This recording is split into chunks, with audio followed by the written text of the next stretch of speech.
Sanay ako sa sarili kong anino, sa kwartong walang tanong, sa gabing walang bisita. Pinili ko ang katahimikan, hindi dahil buo kundi dahil doon lang ako hindi nasasaktan.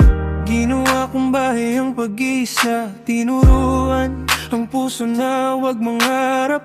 Mas madali ang magkulong kaysa umasa, mas ligtas ang malamig kaysa masunog ulit sa yakap. Tapos dumating ka, walang paalam, walang ingay, at yung katahimikan na pinanghawakan ko biglang naging kulungan, hindi na pahinga.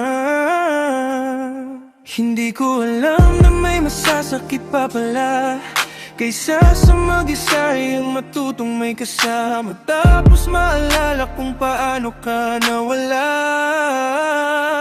Kasi kasama ka, humihinga ako ng buo. Pero pag wala ka, mas maingay ang mundo. Hindi ka kumuha ng kapayapaan ko, tinuruan mo lang akong maramdaman ulit to. Hindi kita kailangan para mabuhay, pero gusto kita kahit masakit. Dahil sa'yo natuklasan ko na ang katahimikan pala pwedeng magsinungaling.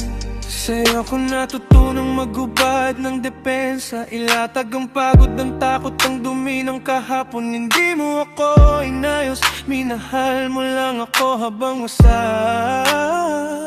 Sa piling mo pwede akong mapagod, pwede akong umiyak nang walang paliwanag. At doon ako natakot kasi bihirang taong hindi ka hinihingan ng kapalit.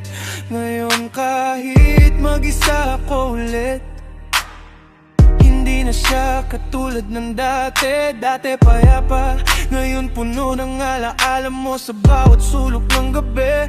Hindi lahat ng sugat may dugo, yung iba sanay ka na hanggang may dumating na magbakapalala kung gaano ka diyan lang nakakalalim masaktan. Kasi kasama ka, humihinga ako ng buo. Pero pag wala ka, mas maingay ang mundo. Hindi ka kumuha ng kapayapaan ko, ginawa mo lang akong tao ulit at doon ako natalo. Hindi kita hinanap para punan ng lungkot, pero ikaw ang naging tahanan ng pagod ko. Ngayon alam ko na kung bakit mas masakit ang mawala ang pahinga kaysa ang gulo. May mga tao dumadalang, may mga tao nag-iiwan ng sugat. Ikaw iniwan mo akong gising sa mundong dati kong tinulugan ng payapa. Hindi kita sinisisi, hindi mo kasalanan na minahal kita. Siguro ako lang ang nagkamali, na akala ko pwede pala akong manatili. Sanay pa rin akong mag-isa, pero iba na ang bigat.